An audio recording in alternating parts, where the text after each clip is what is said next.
एक मशहूर कथावाचक, 60,000 अनुयायी, आधा दर्जन आश्रम और लाखों की कमाई।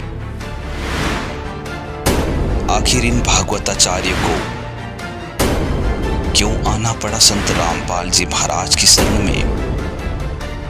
जी हाँ दोस्तों, यह शख्स कोई आम इंसान नहीं बल्कि वृंदावन धाम के मशहूर कथावाचक लक्ष्मी नारायण जी शास्त्री हैं, जिनके अलग अलग स्थानों पर लगभग आधा दर्जन आश्रमों में इनको गुरु और भगवान मानकर पूजा जाता था। जो मेरा आश्रम है वो वृंदावन में है, परकम मार्ग में पड़ता है। श्री राधेश्याम निकुंज आश्रम के नाम से दुनिया जानती है और मेरे जो शिष्य हैं वो आना जाना वहाँ तांता लगा रहता है, क्योंकि गुरु पूर्णिमा भी मनाई जाती है। कभी कभी हम जयपुर में मना लेते हैं। जहाँ जहाँ 5-6 हमारे ठिकाने हैं, जैसे कि थाना गाजी है, अलवर डिस्ट्रिक्ट में पड़ता है, और इधर मतलब का है जो कि जो है इधर विराटनगर में, इधर मतलब का है जो कि जयपुर के अंदर भी है अपना, यानी कि मानसरोवर में सुमिर नगर के अंदर, और इधर बगरू के अंदर भी है अपना। तो ये 4-6 ऐसे ठिकाने थे कि वहाँ लोगों को आना जाना रहता था अपना, और फिर अच्छा खासा सिस्टम अपना ठीक ढंग से चल रहा था। भागवत कर रहे थे, पैसा भी सोखा था, आनंद ले रहे थे। लक्ष्मी नारायण जी शास्त्री ने बताया कि कैसे उनको भागवत कथा करने की प्रेरणा मिली और कैसे उन्होंने भागवत कथा आरंभ की। ये वहाँ गए थे वृंदावन, तो एक संत से मिलन हुआ और संत ने कहा कि आप मेरे आश्रम में आइए। तो वहाँ एक व्यास जी थे, बड़े बड़े घुंघराले बाल थे, वो देखा उसका सिस्टम। तो मैंने कहा यार इससे मुलाकात हुआ है, और गुरुजी मैंने फिर बात भी रख दी अपनी। मैंने कि इनकी सानिध्य में मैं भागवत सीख लूँ तो कैसा रहे आपके आश्रम में रह करके। तो बहुत अति खुशी है, मेरा भी नाम होगा, आप रहिए को। तो उसने मुझे भागवत सिखाई, तो उनकी भागवत मेरे ऑटोमेटिक फिट हो गई और कोई गुरु नहीं बनाया। उसी भागवत से मैंने भागवत करी, और मैंने सबसे पहले कासगंज की थी भागवत, कासगंज में। तो कासगंज की फोटो और वीडियो जो बनाई, वो कैसेट बनाई थी, पहले कैसेट चलती थी, अब तो मोबाइल चल गए, पहले मोबाइल ऐसे नहीं थे। तो उस पीरियड में यानी कि काय जो फोटो वीडियो को फिर मैं हिंडौन में मेरे साथियों को मैंने बताया, काफ़ी लोगों को बताया, उन्होंने सराहना की कि आप तो अच्छे खासे जैसे हो, बड़े बड़े बाल थे और वो सिस्टम से वास्तविक ब्याज जैसे नज़र आ रहे हो। धीरे धीरे मतलब यानी कि कुल मिला करके आगे बढ़ता ही चला गया। महाराज जी ने यह भी बताया कि कैसे उन्होंने भागवत कथा के माध्यम से भ्रमित ज्ञान बताकर लोगों को भी भ्रमित करना शुरू कर दिया। कमाने के लिए और इनकी शौक मौज कराने के लिए हमारी एक होड़ सी हो गई, और हम कुछ असलियत चीज़ नहीं बताने के बजाय और उसमें हम लोगों को ढालते गए और पैसा ऐंठते रहे और अपना पेट पाड़ती और अच्छी जीवन ढंग से हम गुजारते हुए चले गए। लक्ष्मी नारायण जी ने बताया कि वे एक आलीशान जीवन जीते थे और भागवत कथा के दौरान उनके मेकअप और कपड़ों पर प्रतिदिन हजारों रुपए खर्च होते थे। मैंने तो ये देखा कि मतलब यानी कि काज दूसरी मतलब एक पंथ दो काज, कहते हैं कि हर का भजन पेट का धंधा, और इसको नहीं करे तो मूर्ख अंधा। तो इसमें मैंने कि एक पंथ दो काज भी हो रहे हैं, पैसा भी चोखा आ रहा है, और जिधर जा रहे हैं स्वागत हो रहा है, गुलाबों को पुष्पों की माला गले में डल रही है। कम से कम 1 खेत दूरी तक पुष्प बिछा देते हैं लोग जब हम चलते हैं, गाड़ी से उतरते हैं, और फिर गाड़ी भी लेके जाती है अपने रूम तक। रूम से फिर कहीं तो ऐसा सिस्टम को होटलों में भी बुक करा देते थे। हाँ, ये देखा जाता है। हाँ, तो ये देखा जाता है। सुनो, एक होटल में हम जाया करते थे, तो एक दिन का खर्चा मतलब यानी कि हमारे 18 दिन का खर्चा एक होटल में हमको 12 लाख रुपए बैठा। तो मेरा नहीं था वो पैसा, वो कमेटी वालों का था। तो बताइए मतलब यानी कि, और हमारा जो मेकअप हमारा होता था, यानी कि जब हम व्यास गद्दी पे बैठते थे तो 50-60 हज़ार की हमारी एक ही ड्रेस थी, और हम यानी मेकअप करके हम बैठते थे तो अच्छे लगते थे, हम लोगों को आकर्षित होते थे। तो आकर्षितता पे लोग ज़्यादा मोहित हुआ करते थे। मंत्र से भी मतलब नहीं है, स्वर्ग जाने से भी कोई मतलब नहीं है, सिर्फ उनको ये है कि ये ओह कितना सुंदर है, देख गोविंदा जैसी मुस्कुराहट है इसकी, दांत कितने अच्छे हैं मेरी बहन, चलो मेरे गुरुजी ऐसे नाचते हैं, ऐसे तो करते हैं। जब शास्त्री जी से उनकी कथा की फीस के बारे में पूछा गया तो उनकी फीस के बारे में जो उन्होंने बताया उसे सुनकर आप दंग रह जाएंगे। देखिए पहले मतलब जब मेरी 51-61 हज़ार रुपया से स्टार्टिंग, उसके बाद धीरे धीरे बढ़ते हुआ चला गया, 1 लाख पे पहुंच गया, 1,11,00,000, 21 से धीरे धीरे 2 लाख, 2.5 लाख, मतलब यहाँ तक की बात है कि लास्ट एंड फाइनल पे 21 लाख रुपया तक मैं लेके आया था। केन्या से पानी के जहाज में दिल्ली के सेठ ने एक प्रोग्राम करवाया था, तो उसमें 21 लाख रुपए दिए थे मुझे। तो ऐसे मतलब यानी कि बहुत ही मतलब ये मान के चल, नोटों की गड्डियां को मैं बताऊं, वीडियो में दिखाऊंगा मोबाइल के अंदर, तो बहुत सारी नोटों की गड्डियां को लेकर के आया करता था और अच्छा खासा मतलब मेरा। दोस्तों, आखिर अपनी कथा के माध्यम से इतना धन कमाने वाला एक कथावाचक संत रामपाल जी महाराज की शरण में क्यों आया? पूरी कहानी जानने के लिए बने रहिए वीडियो के अंत तक। और अगर आपको यह वीडियो पसंद आता है तो वीडियो को लाइक और चैनल को सब्सक्राइब कीजिए। इसकी खास खबरों में आप सभी का बहुत बहुत स्वागत है। आज हम आपको एक ऐसी शख्सियत से मिलाने जा रहे हैं जिन्होंने अपनी पूरी जिंदगी वृंदावन में कथा करते हुए गुजार दी। लगभग 50,000 से ज्यादा लोगों का इन्होंने मार्गदर्शन किया है, उनको शिष्य बनाया है। लेकिन अब 58 वर्ष की उम्र में उन्होंने इन सभी चीजों को छोड़कर, अपनी पुरानी भक्ति को छोड़कर, अपने शिष्यों को छोड़कर संत रामपाल जी महाराज की भक्ति को अपना लिया, संत रामपाल जी महाराज की शरण ग्रहण कर ली। तो आज की वीडियो में हम इस बात का कारण जानेंगे कि ऐसा इन्होंने क्यों किया। और सबसे खास बात ये कि ये कोई पहले शख्स नहीं, ऐसे शख्स नहीं जिन्होंने अपनी शिष्यों को छोड़कर संत रामपाल जी महाराज की शरण ली है। इससे पहले भी बहुत से ऐसे लोग जो इसी तरह के क्षेत्र से जुड़े हुए थे, कोई ज्योतिष तांत्रिक की विद्या रखता था, कोई सिद्ध पुरुष था, कोई साधु सन्यासी योगी तपस्वी थे, उन्होंने भी, और कोई किसी के लाखों और हजारों की संख्या में शिष्य भी थे, उन्होंने भी संत रामपाल जी महाराज के ज्ञान को समझकर उनकी शरण ली है। तो आज की वीडियो में हम इस बात का कारण जानते हैं कि इन्होंने ऐसा क्यों किया। आपका क्या नाम है सर? मेरा नाम परम श्रद्धेय श्री लक्ष्मीनारायण शास्त्री जी के नाम से लोग जानते हैं। मैं वृंदावन का वासी हूँ। सर, आप मूल रूप से वृंदावन के वासी हैं? नहीं, जन्मभूमि तो मेरी हिंडौन करौली राजस्थान में। मैं हिंडौन एक गांव तहसील है कुल मिला करके, और उसमें मेरा जन्म हुआ है। और वो हिरण्यकश्यप की नगरी है जहाँ भक्त प्रहलाद हुए थे। अच्छा, तो सर आप कथावाचक थे, तो आपके कहाँ कहाँ आश्रम थे? आप कहाँ कहाँ कथा किया करते थे? पहला जो मेरा आश्रम है वो वृंदावन में है, परकम मार्ग में पड़ता है। श्री राधेश्याम निकुंज आश्रम के नाम से दुनिया जानती है। और मेरे जो शिष्य हैं वो आना जाना वहाँ तांता लगा रहता है, क्योंकि गुरु पूर्णिमा भी मनाई जाती है। कभी कभी हम जयपुर में मना लेते हैं। जहाँ जहाँ 5-6 हमारे ठिकाने हैं, जैसे कि थाना गाजी है, अलवर डिस्ट्रिक्ट में पड़ता है। और इधर मतलब का जो कि जो है इधर विराटनगर में, इधर मतलब का जो कि जयपुर के अंदर भी है अपना, यानी कि मानसरोवर में सुमेर नगर के अंदर, और इधर बगरू के अंदर भी है अपना। तो ये 4-6 ऐसे ठिकाने थे कि वहाँ लोगों को आना जाना रहता था अपना। और फिर अच्छा खासा सिस्टम अपना ठीक ढंग से चल रहा था, भागवत कर रहे थे, पैसा भी सोखा था, आनंद ले रहे थे जीवन। तो सर, हमारे दर्शकों को आप ये बताइए कि आखिर आपने अपनी इस कथावाचक की जिंदगी की शुरुआत कैसे की, कब और कैसे आप कथावाचक बने? देखो, पहले तो हमारे अंदर ये लड़कपन ही था और पढ़ाई हम जारी थी हमारी, लेकिन हम थोड़ी गलत संगति में पड़ गए, क्योंकि हमारे पिताजी थे वो पैसे वाले थे। और इधर मतलब का जो 30-32 बीघा जमीन भी थी हिंडौन तहसील में, और पैदा भी चौकी हुआ करती थी।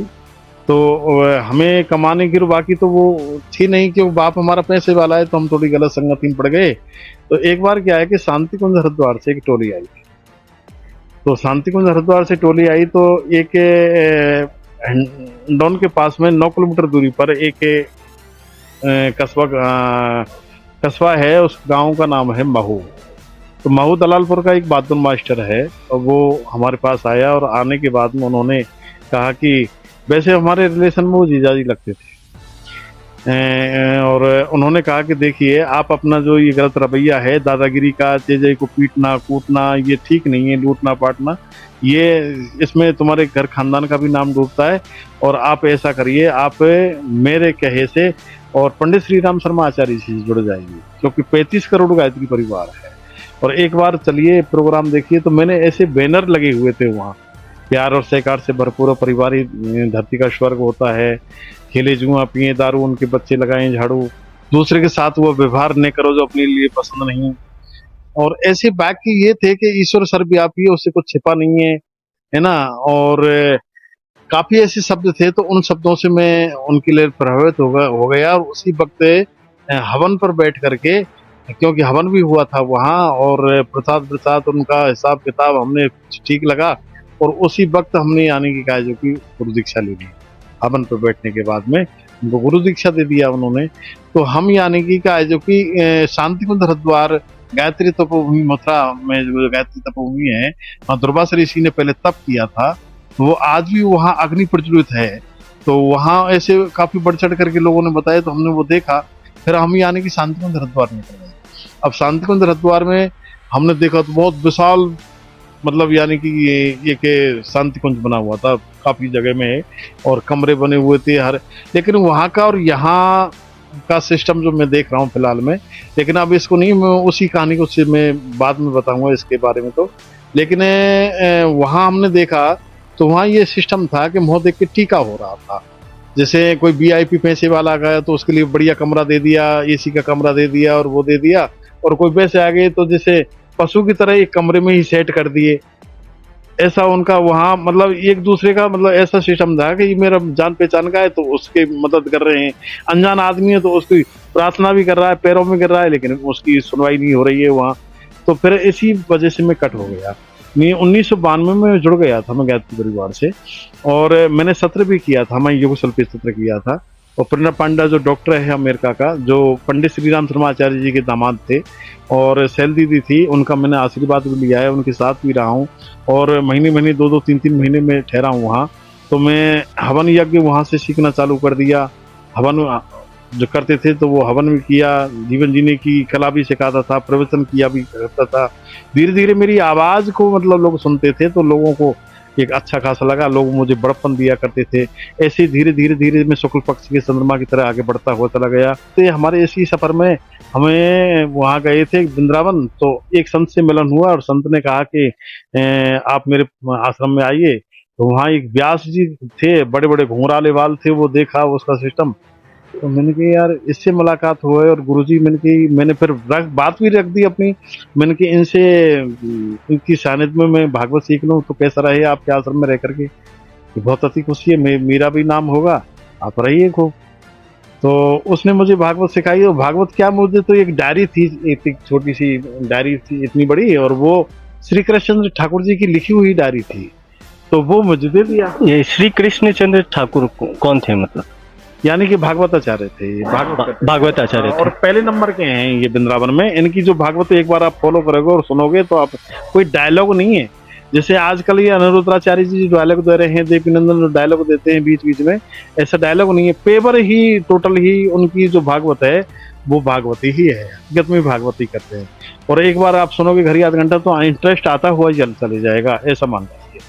तो उनकी भागवत मेरे ऑटोमेटिक फिट हो गई, और कोई गुरु नहीं बनाया, उसी भागवत से मैंने भागवत करी। और मैंने सबसे पहले कासगंज की थी भागवत, कासगंज में। तो कासगंज की फोटो और वीडियो जो बनाई, वो कैसेट बनाई थी, पहले कैसेट चलती थी, अब तो मोबाइल चल गए, पहले मोबाइल ऐसे नहीं थे। तो उस पीरियड में यानी कि काय जो फोटो वीडियो को फिर मैं हिंडौन में मेरे साथियों को मैंने बताया, काफ़ी लोगों को बताया, उन्होंने सराहना की कि आप तो अच्छे खासे जैसे हो, बड़े बड़े बाल थे और वो सिस्टम से वास्तविक ब्याज जैसे नजर आ रहे हो। धीरे धीरे धीरे धीरे मतलब यानी कि कुल मिलाकर के आगे बढ़ता ही चला गया, आवाज बुलंद। और कुल मिलाकर के देखो, आप जानते हैं इस बात को कि जब बच्चे पैदा हो जाते हैं तो 2-3 चीज याद रह जाती हैं, कि भूल के रंगराज, भूल के जकड़ी, और 3 चीज याद रह जाती, नॉन तेल लकड़ी। तो इनके कमाने के लिए और इनकी शौक मौज कराने के लिए हमारी एक होड़ सी हो गई, और हम कुछ असलियत चीज नहीं बताने के बजाय और उसमें हम लोगों को ढालते गए और पैसा ऐंठते रहे और अपना पेट पाड़ती और अच्छी जीवन ढंग से हम गुजारते हुए चले गए कुल मिलाकर। अच्छा, तो सर आपने एक जिंदगी का एक बहुत लंबा अरसा इस कथा करते हुए, लोगों को कथा कीर्तन सुनाते हुए आपने गुजार दिया। जाहिर सी बात है कि आप बहुत लोगों से मिले होंगे, बहुत कुछ सीखा होगा, बहुत कुछ किया होगा। तो आज हमारे जो दर्शक हैं, जो हमें देख रहे हैं इस वीडियो को, आपके भी मन में ये उत्सुकता होगी कि आखिर इन्होंने अपने पूरे जीवन काल में क्या-क्या किया। तो उस पूरे जीवन सफर में जो बीच-बीच की जो कुछ खास घटनाएं हैं, उनका जिक्र कीजिए। मतलब ऐसा है कि बीच बीच में कारण क्या है कि मैं गांव गांव में जाता था तो दीवार लेखन किया करता था पंडित श्री राम शर्मा आचार्य जी के, क्योंकि किताबें हम जो देते हैं तो लोग यानी कि एक बार हेडिंग सी देख लेते हैं और डाल देते हैं, यानी कि उसमें अलमारियों में, तो उन पर धूल मिट्टी छाई रहती है और बालक फाड़ भी देते हैं, पढ़ते भी नहीं है। तो हाँ, दीवार लेखन का मैंने काम लिया, जुम्मा लिया।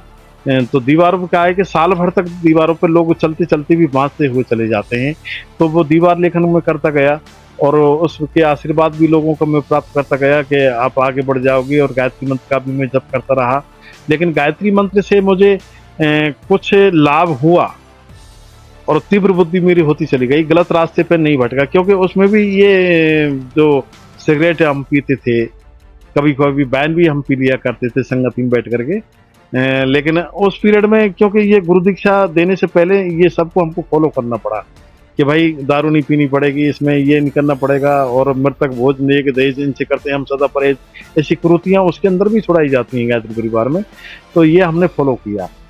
अब ये कुल मिलाकर के ये है कि जब हमारी शादी हुई, बच्चे हमारे जब बड़े हुए और यानी कि धीरे धीरे जब दुनिया की तरफ देखने लगा कि सब ब्यासों के बालक एक अच्छे ढंग से मतलब पढ़ाई कर रहे हैं और अच्छे हवाई जहाज़ों में जा रहे हैं, अच्छे मतलब कोठी बना दी वृंदावन में, तो फिर मन में विचार आया कि तू थोड़ी, ये कोई अलग से थोड़ी उतर के आए आसमान से, तेरे अंदर भी दिमाग है पगले, तू भी कुछ यानी निकल करके बाहर आ। और ऐसे इस तरीक़ा से अपने आप में सोचता चला गया और लोगों को फॉलो करता, और घर घर में यज्ञ हवन भी मैं किया करता था, पेड़ पौधे भी लगवाया करता था। फिर गुरु दीक्षा में गुरु जी हमारे आप व्यास जी हैं, और कुल मिला के हम गुरु दीक्षा लेना चाहते हैं, निगुरे आदमी हैं हम, ना तो हम दान करने के लायक हैं, न कि हमें कुछ लायक नहीं है, हम तो एक पशुता की तरह जिंदगी जी रहे हैं। तो मैं भी उसमें समर्थन कर देता, तो उसी वक्त वो हवन कराते और 10-11 हज़ार रुपये देते, 5-5 कपड़े देते और अच्छे ढंग से गुरु दीक्षा हमें फिर वो आते थे। तो आप जो गुरु दीक्षा देते थे, तो गुरु दीक्षा में क्या भक्ति बताते थे, क्या मंत्र देते थे? मतलब यानी गृहस्थ का जो मंत्र है वो ही दिया करता था मैं, मतलब यानी कि श्री हर शरणम, श्री माने लक्ष्मी, यानी हर माने विष्णु भगवान, हम तेरी शरण है। तो ये आपका मंत्र था। और ये मंत्र वैसे मैं शिष्य से मैं बोलता था कि लाख कोशिश करने के भी दूसरे को बताना नहीं है। ये मंत्र कोई भी पूछे, कोई भी संत पूछे, कोई भी बुद्धिमान पूछे, कोई भी लोभ डाले, किसी तरीका से, कैसा भी खास आदमी वो अपनी पत्नी को भी नहीं बताएगा इसमें, लेकिन आज बताना पड़ रहा है। ये मंत्र मैं देता था गृहस्थी आदमी। तो आज जब उस समय आप नहीं बताते थे, तो आज ये बताना क्यों जरूरी समझा आप? आज ऐसा क्या कारण बन गया कि आज आप इन सभी चीजों का खुलासा कर रहे हैं? खुलासा यूँ कर रहा हूँ, मैं एक बात बता रहा हूँ कि मुझे इतनी खुशी हो रही है अपने आप में कि मैं फूला नहीं समा रहा हूँ, अंदर से सत्य बता रहा हूँ मैं, अंदर आत्मा मतलब तहे दिल से मैं बातें कर रहा हूँ। कारण ये है कि मैं ये भी और मैं बता रहा हूँ थोड़ी सी कि देखो, मैंने वृंदावन में देखा तो ऐसे करोड़पति अरबपति के जो बेटे हैं, और वो बेटे तो वे तो शौक मौज कर ही रहे हैं, कुल मिला के एक कुत्ता पाल लेते हैं डॉगी, और उनको घुमाने के लिए एक नेकर सा पहन लेते हैं और साकर लेके घुमाते हैं, और जिनके माँ बाप यानी कि क्या है जो कि एक पानी के गिलास के लिए चीख रहे हैं, चिल्ला रहे हैं, लेकिन पानी के गिलास भी नहीं दे रहे हैं उनके लिए, और ऐसी दुर्दशा हो रही है और वो भटक रहे हैं, और वो पोटली बांध करके वृंदावन में भी घूमते हुए नजर आए। तो मैंने सोची मैंने कहीं ऐसा दूसरा हमारे साथ में ऐसी दुर्दशा नहीं हो जाए, तो अच्छा खासा हम पैसा कमाएं ताकि हमारी संतान हमारी सेवा करते, क्योंकि बुढ़ापे में कोई किसी का नहीं होता है। कारण क्या है कि ताते हिले और खोरे घिसे कंधा बोझ नाले, ऐसे बूढ़े बैल को कौन बांधे बुस दे। अब तात हिले और खुर घिसे कौन बांधे कौन बुस दे। भैया मेरे कुर्ता फट गए, कहाँ तो मेरे रिश्तेदारी में जाना, ला देंगे सी देंगे बड़ा रे कटिया में। एक वक्त तो वही नारी अब कहती थी कि मैं आपके बगैर भोजन नहीं करती हैं, आपकी वो नींद नहीं आती है। और जब बुढ़ापा लाठी लेकर के जब यानी कि खेतों में बसा देते हैं, झोंपड़ी डाल देते हैं और वो भूख लगती है, जब वो लाठी लेकर घर पे आता है, अरे दूर दूर तुझे मालूम नहीं है यानी कि बेटा बेटी की बहू या नंगी बारी, चल बाहर जा, माही आ रही है रोटी। इस तरीका से फटकार मिलती है। क्या जीवन है ये? जीवन भर कमाया अपने बच्चों के लिए। तो हमने सोचा, मैंने कही भैया हमने तो इतना पैसा कमा डाला और कुल मिला के आज लाला भी अपने पैरों पे खड़ा और लाला की बहू भी पैरों पे खड़ी है और घरवाली भी शौक मौज सब कर रहे हैं, पर लेकिन ये जो तूने कमाया, लोगों को ये बरगला आया है, ये पैसे उसमें डाल करके पैसा ऐंठा है लोगों से, तो ये तो तुझे भोगना पड़ेगा। अच्छा ये बताइए, जो आज आप ये बात महसूस कर रहे हैं, आप एक अफसोस कर रहे हैं इस बात को कि आपने लोगों को बरगलाया, लोगों को बेवकूफ बनाया, तो ये जो एहसास है ये पहले भी होता था या अब हुआ है जब संत रामपाल जी महाराज के शरण में? बिल्कुल बिल्कुल राइट बात है। अगर ये पहले होता और ऐसा सिस्टम होता तो हम शायद कदापि, चाहे हमें मेहनत करनी पड़ जाती, मेहनत मजदूरी ही करके अपने बच्चों का पेट पालन कर देता, लेकिन इतना पैसा ऐंठने के चक्कर में मैं नहीं रहता पड़ता। मतलब कुल मिला करके मैंने तो ये देखा कि मतलब यानी कि काज दूसरी, मतलब एक पंथ दो काज, कहते हैं कि हर का भजन पेट का धंधा, और इसको नहीं करे तो मूर्ख अंधा। तो इसमें मैंने कि एक पंथ दो काज भी हो रहे हैं, पैसा भी चोखा आ रहा है और जिधर जा रहे हैं स्वागत हो रहा है, गुलाबों के पुष्पों की माला गले में डल रही है। कम से कम एक खेत दूरी तक पुष्प बिछा देते हैं लोग जब हम चलते हैं, गाड़ी से उतरते हैं, और फिर गाड़ी भी लेके जाती है अपने रूम तक, रूम से फिर कहीं कहीं तो ऐसा सिस्टम को होटलों में भी बुक करा देते थे। हाँ, ये देखा जाता है। हाँ, तो ये देखा जाता है। सुनो एक मिनट, होटल में हम जाया करते थे तो एक ही दिन का खर्चा, मतलब यानी कि हमारे 18 दिन का खर्चा एक होटल में हमको 12 लाख रुपए बैठा। तो मेरा नहीं था वो पैसा, वो कमेटी वालों का था। तो बताइए मतलब यानी कि, और हमारा जो मेकअप हमारा होता था, यानी कि जब हम व्यास गद्दी पे बैठते थे तो 50-60 हजार की हमारी एक ही ड्रेस थी, और हम यानी मेकअप करके हम बैठते थे तो अच्छे लगते थे, हम लोगों को आकर्षित होते थे। तो आकर्षितता पे लोग ज्यादा मोहित हुआ करते थे। मंत्र से भी मतलब नहीं है, स्वर्ग जाने से भी कोई मतलब नहीं है, सिर्फ उनको ये है कि ये ओह कितना सुंदर है, देख गोविंदा जैसी मुस्कुराहट है इसकी, दांत कितने अच्छे हैं मेरी बहन, चलो मेरे गुरुजी ऐसे नाचते हैं, ऐसे वो करते हैं जैसे संत वो आसाराम जी मतलब डांस करते थे बुढ़ापे में, तो लोग ऐसे, ये भेड़ चाल है। मतलब आपके कहने का मतलब है कि हम, ये मन की धारणा है, जब इस हम स्थिति पर पहुंचते हैं तब सिर्फ हमें ये लगता है कि हाँ देखो कितना अच्छा दिख रहा है, ये कितना अच्छा प्रवचन कर रहा है, कितनी अच्छी मधुर वाणी है। हाँ? तो सर आप ये जो करते थे, आपकी फीस, आप कितनी फीस लेते थे आप? देखिए पहले मतलब जब मेरी 51-61 हजार रुपया से स्टार्टिंग, उसके बाद धीरे धीरे बढ़ते हुआ चला गया, 1 लाख पे पहुंच गया, 1,11,21 से धीरे धीरे 2 लाख 2.5 लाख, मतलब यहाँ तक की बात है कि लास्ट एंड फाइनल पे 21 लाख रुपया तक मैं लेके आया था। केन्या से पानी के जहाज में दिल्ली सेठ ने एक प्रोग्राम करवाया था, तो उसमें 21 लाख रुपए दिए थे मुझे। तो ऐसे मतलब यानी कि बहुत ही मतलब ये मान के चल, नोटों की गड्डियां को मैं बताऊं, वीडियो में दिखाऊंगा मोबाइल के अंदर, तो बहुत सारी नोटों की गड्डियां को लेकर के आया करता था, और अच्छा खासा मतलब मेरा जीवन गुजरा। लेकिन कारण क्या है कि झकझोर के एक दिन क्या हुआ था कि मेहंदीपुर बालाजी से फोन आया कि बोले बालाजी पे आपको प्रोग्राम करना है महाराज जी, और 11 लाख की हमने बोल दिया, लेकिन यहाँ जगह को चूज कर जाओ, यानी कि जगह देख जाओ कि कौन सी जगह ठीक रहेगी प्रोग्राम करने के लिए। तो हम यानी कि इधर आए थे, मालाखेड़ा पड़ता है यानी लक्ष्मणगढ़ के पास में, तो मालाखेड़ा से हम गुजरते हुए और मंडावर आए, तो मंडावर में हमारा स्वागत हुआ। तो ऐसे ही चलते चलते हम सीधे ही रोड से, एक ने तो बोला कि महुआ होके गुजर जाओ मेहंदीपुर बालाजी, मैंने कि चलो इस गांव में होते हुए निकले, डायरेक्ट नजदीक पड़ जाएगा और आराम से निकलते चलेंगे। तो एक पहले में एक बार और ठहर गया था एक गुजर के घर पे, वहाँ तो वहां से लोग गुजरते हुए जा रहे थे, तो एक संत रामपाल जी का शिष्य था, उससे नांदना गांव के का नाम था, ओमी नाम था उसका गुजर का, और उसने आकर के सत साहब बोला, सत साहब बोल करके मैं समझ गया, मैंने कि ये तो मगज मारी मारेगा, क्योंकि ये संत रामपाल जी के शिष्य हैं, एक बार इशारा दे दो और ये तो सेल्फ स्टार्ट है। तो मैंने कि ये कुल मिलाकर के जाने क्या क्या कहेगा, उसने फिर लंबी रामायण बना दी। तो आपने संत रामपाल जी महाराज का नाम सबसे पहली बार कब सुना था? मतलब ऐसा हुआ था कि मैं मेरी ससुराल जाया करता था, ससुराल मेरी बयाना में है। देखिए ताज्जुब की बात बता रहा हूँ कि ससुराल मेरी बयाना में, वो भी बानासुर की नगरी है, है ना, वो भी राक्षस की नगरी है।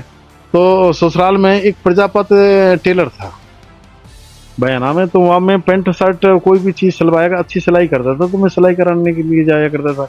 तो आज से करीबन यानी कि 17-18 साल पहले वो मिला, वो कहने लगा कि व्यास जी काफ़ी पैसा आपने कमा लिया, नातेदार और ये है और वो है, इतना पैसा है, घर पे जमीन जायदाद है और सब बालक है अपने सब पैरों पे, और क्या लेके जाएगा? कोई जेब है आपके पास जो साथ लेके जाओगे इतने पैसे को, और इनको क्या करना है? आपको अगर मुक्ति करनी है और इनसे भी आपने जो ऐंठा है पैसा सबसे बच जाओगे, संत रामपाल जी की शरण में चले जाओ आप। अब मैं जब घर सलाह मशवरा करता, बच्चों से बिनते सबसे वो करता, तो सब एकदम यानी कि कड़क नज़र से और बातें करते कि तुम पता नहीं है संत रामपाल जी के बारे में, कौन है वो, देशद्रोही है, ये है वो, जन क्या क्या, मतलब मैं कुछ कह भी नहीं सकता ज़्यादातर, पर कुल मिला करके फिर मैं वहीं रह जाता। अब कारण क्या है कि यहाँ शास्त्रार जो अपने घर लेके गया, वो 2-3 घंटे तो वहाँ मगज मारी, फिर वो अपने घर ले गया।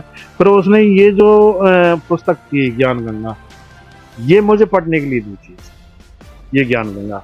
अब ये ज्ञान गंगा जब पढ़ने के लिए दी तो इसमें 5-7 मैंने पन्ने पढ़ पाया, इतने में मुझे झकझोर के रख दिया, और मेरी ये कंपामान सा शरीर हो गया और पसीना छूट गया मेरा। और मैंने सोचा कि रे पगले, तेने तो तेरा जीवन बर्बाद कर डाला, यानी कि जाने क्या क्या तुझे दंड भोगना पड़ेगा, तू तो एक पतन की ओर जा रहा है। और असलियत मतलब चंद लाइंस पढ़ के आपको ऐसा महसूस हुआ? मतलब क्या हुआ था, देखो मैं थोड़ा सा इसमें मैं बता रहा हूँ आपके लिए कि इसमें क्या है। ये जो शराब फराब के बारे में बताते हैं ना गुरुजी, कि देखो इसमें लिखा है कि गरीबदास जी की वाणी में लिखा है इसमें, मतलब यानी कि मदरा पीवे कड़वा पानी, 70 जन्म स्वान की जानी। दुराचार कितना पाप है कि पर द्वारा स्त्री का खोले, 17 जन्म अंधा हो डोले। तंबाकू सेवन का कितना मतलब पाप बताया है परमेश्वर ने। सुरापान मद मांसाहारी गमन करे भोगे पर नारी, 70 जन्म कटत है शीशम, साक्षी साहेब है जगदीशम। पर द्वारा स्त्री का खोले, 17 जन्म अंधा हो डोले। 100 नारी जारी करे सुरापान 100 बार, एक चुलम हुक्का भरे डूबे काली धार। तब हमारे मतलब छक्का छूट गई इनकी, भैया हम तो मामला गड़बड़, सर अक्षर और ये इनके बारे में धीरे धीरे पता लगा कुल मिला करके। क्योंकि हमने जो गीता प्रेस वाली उसमें लिखा हुआ है आना, और इनकी जो गीता पढ़ी थी तो उसमें लिखा है जाना। तब हमारे और बुद्धि कौन से श्लोक में है, कौन से श्लोक में लिखा है? ब्रज का जो अर्थ है बताया उसमें गीता में, कि ब्रज का मतलब सिस्टम बताया था कि आना, गीता प्रेस ब्रज का अर्थ जो गीता प्रेस गोरखपुर में आना लिखा हुआ। हाँ, कि मेरी शरण में आना। तो हम तो श्री कृष्ण तक सीमित रह गए कि जो भी है कि उन्होंने कहा है कि वृक्षों में मतलब कल वृक्ष में हूँ, पीपल में हूँ, और यानी कि भूतों में, प्रेत में हूँ, यानी कि हर चीज में मतलब ऐसे जो बताया था उस हिसाब से हम चलते गए। मैंने की मामला तो भैया तो ये आपका टर्निंग पॉइंट था। हाँ। जहाँ से आपकी जो जिंदगी है, जो आप श्री कृष्ण ही राधा तक सीमित थे, और आगे ब्रह्मा विष्णु महेश तक सीमित थे, और दुर्गा आदिशक्ति तक सीमित थे, और निरंजन तक सीमित थे, ये मान लीजिए। देखिए, दरअसल बात ये है कि हम जिस देश में रहते हैं यहाँ पर सभी को अधिकार है, सभी को छूट है कि वो अपनी मर्जी से भक्ति करे, अपने हिसाब से गुरु बनाए। लेकिन जब भी कोई हमारी भक्ति पद्धति पर सवाल खड़ा करता है तो एक प्रतिक्रिया जो हम सभी करते हैं, हमें दुख होता है, हमें गुस्सा आता है, और हम उसे अपना धर्म विरोधी मानना शुरू कर देते हैं। कुछ लोग ऐसे होते हैं, लगभग सभी ऐसा ही करते हैं, और कुछ लोग ऐसे होते हैं, चंद लोग, जो इस बात की तह तक जाते हैं और फिर एक ऐसे निर्णायक मोड़ पे पहुंचते हैं जहां से वो संत रामपाल जी महाराज को अपना गुरु बना लेते हैं। तो ठीक यही स्थिति इनके साथ भी हुई है और बाकियों के साथ भी हुई है। तो संत रामपाल जी महाराज की जो शरण में आप आए हो, तो आज आपको आपके जो शिष्य रहे हैं वो भी सुन रहे हैं, दर्शक भी देख रहे हैं, तो आप उनके लिए क्या कहना चाहेंगे? मेरा कहने का भाव यही है कि अंदर से मेरी आत्मा ऐसी वो हो गई कि मतलब बहुत ही ज्यादा कि पगले बहुत ही ये दुनिया की तरफ मैं ध्यान दे रहा हूँ कि यानी क्या क्या कर रही है। कुल मिलाकर के मैंने एक बार ये जो कोरोना पीरियड में मैंने देखा था कि शराब पीने वालों की लाइन लगी हुई है, 1-1 किलोमीटर 2-2 किलोमीटर दूरी तक लाइन लगी, कट्टा बोरियों को लेकर के लाइन लगी हुई है। अचंभे वाली बात है। तो इन लोगों को क्या होगा, हे प्रभु, ये जाने कैसे कैसे मन की उसमें। तो कुल मिलाकर के ये है कि मैं तो ये कह रहा हूँ कि अगर संत रामपाल जी के बारे में एक बार इनकी शरण ले लेगा तो भव सागर से पार है, नहीं नैया इनकी डामाडोल है। और जो मेरे शिष्य हैं उनसे भी मैं कह रहा हूँ, मैंने उनसे ये कह रहा है कि भाई पहले मैं तुम्हारा गुरु था और अब मैं तुम्हारा गुरु भाई बन जाऊंगा। कहने का भाव मेरा ये है, क्योंकि नरक में रेलम ठेला हो जाएगा। मेरे शिष्यों से भी यही कह रहा हूँ कि आप संत रामपाल जी की शरण में आ जाइए। और मैं दावे के साथ कह रहा हूँ, आना सबको पड़ेगा। जितने ये अनुराचार्य देवकीनंदन ठाकुर जी हैं और ये जितने भी ये इनकी सब स्थिति के बारे में, क्योंकि हमने इनसे मिले भी हैं, आना जाना रहा है हमारा, हम भी उठे बैठे। लेकिन कुल मिलाकर के मेरा कहने का भाव, इनसे भी मैं रिक्वेस्ट करता हूँ, मेरे लिए किसी ने कोई ऐठा नहीं है कि बरगलाया हो कि वो पैसे के अलावा लोभ दे दिया है संत रामपाल जी के शिष्य होने को। उन्होंने ईमानदारी अगर गहराई से देखी जाए तो एक और बता दूं, मैं दर्शकों से ये कहना चाह रहा हूँ कि जो मेरी जिंदगी थी खाने पीने की और बचा शौक मौज से जो ऐशो आराम में जिंदगी में जी रहा था, तो देखो यहाँ तो मतलब क्या है, जो कि नंगे पैर भी चलना पड़ रहा है, नीचे भी सोना पड़ रहा है। कुल मिलाकर के सब कुछ ऐसा कुछ नहीं है। मतलब मेरा कहने का भाव ये है कि मुझे ये कि फूलों की गद्दा तकियों पे सुला रहे हैं कि कोई ऐसा लोभ लालच में नहीं फंसा हूं। मैं सब दर्शकों से ये कहना चाह रहा हूँ कि एक बार आ लीजिए, करोड़पति आएगा, अरबपति आएगा तो वही स्वागत जैसा गरीब का होता है ऐसा ही करोड़पति का होता है। एक मैंने तो ये सिस्टम देखा है। करूँ कि जितने भी ये व्यास हैं, संत हैं, सब पीछे की पैसे के पीछे भागे हुए, ने कि परमात्मा ने गति होगा सो पीछे देखा जाएगा। चाहे प्लास्टिक के कीड़े पड़ जाए इनके शरीर में, भले ही चाहे पीछे होगा सो देखा जाएगा। लेकिन अब तो पैसे के चकाचौंध में सबको बोल रहे हैं। तो दर्शकों, इन्होंने मानवता के प्रति जो यहाँ भाव, सद्भावना, आपसी प्रेम देखा, जिनका उजागर इन्होंने किया है कि क्योंकि इन्होंने अपनी जिंदगी का एक पूरी जिंदगी ही इन्होंने बिता दी समाज में रहते हुए, लोगों से मिलते हुए, और खुद एक कथावाचक रहे। तो इन्होंने अपने पूरे अनुभव में, पूरे जीवन के सफर में बहुत कुछ देखा, बहुत कुछ समझा है, और उसके आधार पे जो इन्होंने आज यहाँ पर महसूस कर रहे हैं, ये सबसे अलग बात है। दर्शकों, हम और आप सभी हम यही ढूंढते हैं कि हमें ऐसा प्रेम मिले, हमें कोई ऐसी जगह मिले जहाँ हमें मानसिक शांति, आत्मिक शांति मिले। और इसी की तलाश में लोग हर जगह जाते हैं। देश के, दुनिया के एक कोने से दूसरे कोने में लोग जाते हैं। कोई साल में जाता है, कोई कुछ महीनों के अंतराल में जाता है। तो हम आप सभी से बस इतना ही अनुरोध करेंगे कि जो धारणाएं अलग अलग बनी हुई है हमारे समाज में, भगवान को लेकर, गुरु को लेकर और इस सिद्धांत को लेकर, इन चीजों को आज नहीं तो कल हमें समझना पड़ेगा। क्योंकि जब भी किसी क्रांति की शुरुआत होती है, कभी किसी संत के ज्ञान की शुरुआत होती है, और जब वो किसी बहुत ही मुसीबतों और बहुत ही संघर्षों से आगे बढ़ता है, तो उसको जानना हमारे लिए बेहद जरूरी होता है, क्योंकि वो आगे बढ़ रहा होता है। इसी तरीके से संत रामपाल जी महाराज का ये जो ज्ञान है, जो तमाम उनके अनुयायी हैं, वो दिन दुगने रात चौगुने बढ़ रहे हैं, वो उनकी तह तक जा रहे हैं। और तह तक जाने की वजह से ही ये परिणाम है कि आज सिर्फ ये एक पहले कथावाचक नहीं, ऐसे बहुत से कथावाचक, गुरु, आचार्य संत रामपाल जी महाराज की शरण ग्रहण कर चुके। जहाँ तक रही बात धर्म विरोधी या धर्म की भक्ति पद्धति पर सवाल खड़ा करने की, तो इनकी जांच आपको खुद करनी पड़ेगी। फैसला आपका है, फैसला आपका होना चाहिए। हमारा काम सिर्फ हमारे विचारों को आप तक पहुंचाना है। तो बने रहिए हमारे साथ।